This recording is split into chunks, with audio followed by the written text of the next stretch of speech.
Do you know सबसे ज्यादा पैसा कहां बनता है शेयर मार्केट में? सबसे ज्यादा पैसा उन कंपनीज में बनता है गाइस जिन कंपनीज के सामने ग्रोथ अपॉर्चुनिटी बहुत ही ज्यादा हो आने वाले फ्यूचर के लिए। एंड अगर आप मुझे पूछोगे तो personally I also like those type of companies, जो कंपनीज एक ऐसे सेक्टर से बिलोंग करती हो, कोई ऐसे सेक्टर में काम करती हो जो सेक्टर के पास आने वाले फ्यूचर के लिए ग्रोथ अपॉर्चुनिटी बहुत ही ज्यादा बड़ी। Because the number one reason is इन सारी कंपनीज के पास एक नेचुरल ग्रोथ अवेलेबल होती है, जहां पे अगर ये सारी कंपनीज अपने पीयर्स को अंडर परफॉर्म भी करती है फिर भी ये कंपनी एक अच्छे ग्रोथ से ग्रो हो सकती है। बिकॉज इन सारी कंपनीज के पास एक नेचुरल पुश होता है जहां पे ये सेक्टर ही डबल डिजिट से ग्रो होने वाला है आने वाले फ्यूचर में। द सेकंड बेनिफिट इज इन सारी कंपनीज के पास मल्टी डेकेडल अपॉर्चुनिटी होती है। सो इन सारी कंपनीज में आप इन्वेस्ट करके आप उन कंपनीज पे राइड कर सकते हो for a longer period of time, and that is why आपका री इन्वेस्टमेंट कॉस्ट बच जाता है। जहां पे अगर आपने इन कंपनीज में इन्वेस्ट किया है और आगे जाके ये कंपनीज बहुत ज्यादा अच्छा प्रॉफिट दे देती है, फिर भी अगर आप उन कंपनीज को सेल नहीं करते हो फिर भी वो आपका जो कैपिटल है वो CAGR टर्म्स में एक अच्छे रेट से ग्रो करती रहती है। सो इसके वजह से जो आपका कंपाउंडिंग का प्रोसेस है वो स्टॉप नहीं होता, बिकॉज आने वाले सालों के लिए भी इन कंपनीज के पास एक अच्छे रेट से ग्रो होने की अपॉर्चुनिटी प्रेजेंट है। प्लस अगर आप इन कंपनीज को सेल नहीं करते हो और प्रॉफिट रियलाइज नहीं करते हो तो आप टैक्स देने से भी डिफर हो जाते हो, टैक्स भी आपका बहुत अच्छे खासे अमाउंट का बच जाता है। इन जनरली मार्केट में ऐसा देखा गया है कि अगर आप कोई ऐसे सेक्टर में जो एक अंडर पेनिट्रेटेड सेक्टर है और उन सेक्टर में आप एक अच्छी मार्केट लीडर कंपनी या फिर एक वेल एस्टेब्लिश्ड कंपनी ढूंढ लेते हो जो अपने प्रॉफिट्स एंड रेवेन्यू को साल दर साल ग्रो करती रहती है आने वाले फ्यूचर में, सो जनरली इन सारी कंपनीज को मार्केट एक प्रीमियम प्राइस देता है और ये सारी कंपनीज एक हायर पी मल्टीपल पे ट्रेड होती रहती है। तो इसका मतलब ये है कि अगर आप इन सारी कंपनीज में इन्वेस्ट कर लेते हो तो आपका जो पैसा है वो भी अच्छे रेट ऑफ इंटरेस्ट से ग्रो हो सकता है आने वाले फ्यूचर में। एंड दैट इज व्हाई आज के इस एपिसोड में गाइस हम ऐसे 3 सेक्टर के बारे में जानेंगे जो अंडर पेनिट्रेटेड सेक्टर है राइट नाउ इंडिया में, और इन सारे सेक्टर्स के पास मल्टी डेकेडल अपॉर्चुनिटी है आने वाले फ्यूचर में ग्रो होने के लिए। और इन सारे सेक्टर्स में से एक या दो ऐसी कंपनीज की भी बात करेंगे जो कंपनीज मुझे लगता है कि आने वाले फ्यूचर में एक अच्छे रेट ऑफ इंटरेस्ट से ग्रो हो सकती है। सो एवरीथिंग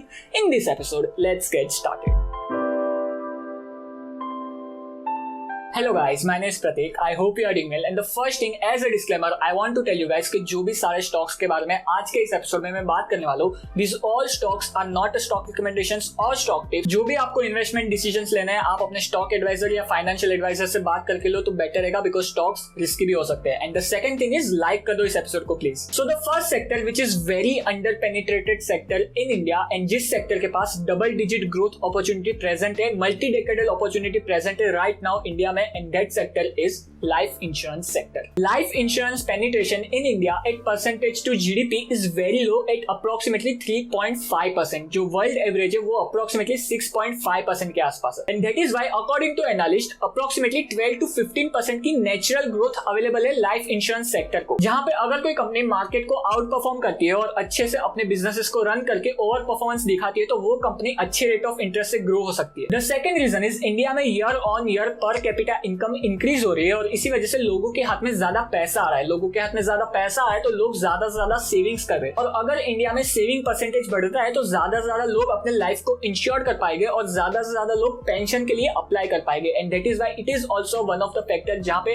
पर कैपिटा इनकम इंडिया की ग्रो हो रही है, और ये भी लाइफ इंश्योरेंस सेक्टर को एक पुश दे सकता है आने वाले सालों में ग्रो होने के लिए। The third and final reason is privatisation, जहां पे 2000 में अप्रोक्सीमेटली 98 to 99% मार्केट शेयर था LIC का सिर्फ लाइफ इंश्योरेंस सेक्टर में, जो कम होते होते right now approximately 65 to 70% market share है LIC का और रिमेनिंग मार्केट शेयर से प्राइवेट लाइफ इंश्योरेंस कंपनीज का, जो हमें क्लियर इंडिकेशन दे रहा है आने वाले फ्यूचर के लिए, जहां पे हमें क्लियर दिख रहा है कि आने वाले फ्यूचर में भी LIC का मार्केट शेयर घटने के चांसेस ज्यादा है और जो प्राइवेट लाइफ इंश्योरेंस कंपनीज है उनके मार्केट शेयर बढ़ने के चांसेस ज्यादा है। And that is why my favourite company in life insurance sector is HDFC life. The second sector जिसके पास आने वाले सालों में मल्टी डेकेडल अपॉर्चुनिटी प्रेजेंट है राइट नाउ इंडिया में, and that sector is private banking sector. Right now अगर हम देखें बैंकिंग सेक्टर में इंडिया में अप्रोक्सीमेटली 60 to 65% मार्केट शेयर है PSU बैंक्स का और 30 to 35% मार्केट शेयर है प्राइवेट बैंक्स का। एंड हिस्टोरिकली अगर हम देखें तो साल दर साल प्राइवेट बैंक्स अपना मार्केट शेयर बढ़ा रही है बैंकिंग सेक्टर में,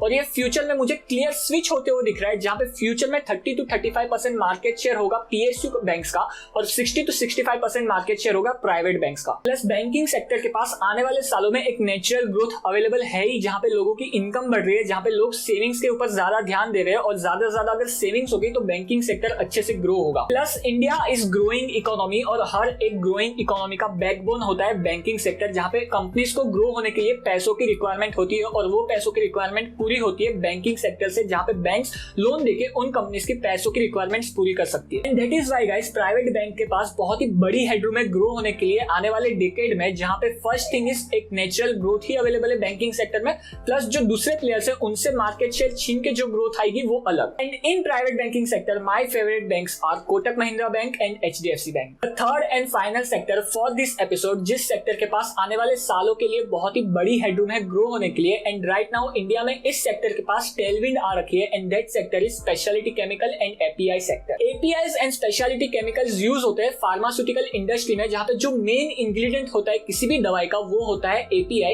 और इस API को बनाने के लिए स्पेशलिटी केमिकल्स की जरूरत पड़ती है। And recently because of Covid issues and labour cost बढ़ने की वजह से ग्लोबली बड़ी बड़ी कंपनीज, बड़े बड़े प्लेयर्स चाइना से अपनी डिपेंडेंसी कम कर रहे हैं and they are switching to India. That is why speciality chemical, API and CDMO sector में बहुत ही बड़ी टेलविंड्स आ रखी है इंडिया में, जो एक मल्टी डेकेडल अपॉर्चुनिटी प्रेजेंट कर रहे हैं राइट नाउ इस सेक्टर के लिए। प्लस इस साल के बजट में गवर्नमेंट ने फार्मास्यूटिकल इंडस्ट्री में अपनी स्पेंडिंग बढ़ाई है और गवर्नमेंट को चाहिए इंडिया फार्मास्यूटिकल हब बने पूरी दुनिया के लिए। And because API sector and speciality chemical sector is directly connected to pharmaceutical sector, तो अगर फार्मास्यूटिकल सेक्टर ग्रो होता है तो API sector and speciality chemical sector को भी ग्रो होना ही आने वाले फ्यूचर में। And in this sector I would like to go with Divi's laboratories. And not only this sectors guys, और भी बहुत सारे सेक्टर्स है इंडिया में जिनके पास बहुत ही बड़ी हेडरूम है ग्रो करने के लिए। तो इफ यू वांट मैं उन सारे सेक्टर्स को भी कवर करूं तो मुझे आप कमेंट सेक्शन में जरूर बताना, मैं इस सीरीज को जरूर कंटिन्यू करूंगा फ्यूचर में भी। जाने से पहले लाइक कर दो इस एपिसोड को एंड सब्सक्राइब कर दो मेरे चैनल को, बिकॉज मैं आप सबके लिए ऐसे ही stock market, money market, finance और पैसों के बारे में वीडियोस लाता रहता हूं। And you can follow me on Instagram and Twitter for live updates, links नीचे डिस्क्रिप्शन में मिल जाएगी आपको। एंड हाँ, डिस्कॉर्ड सर्वर भी ज्वाइन कर लो जिसकी लिंक भी आपको नीचे डिस्क्रिप्शन में मिल जाएगी। मिलते हैं ऐसे ही किसी नए एपिसोड में, तब तक के लिए गुड बाय।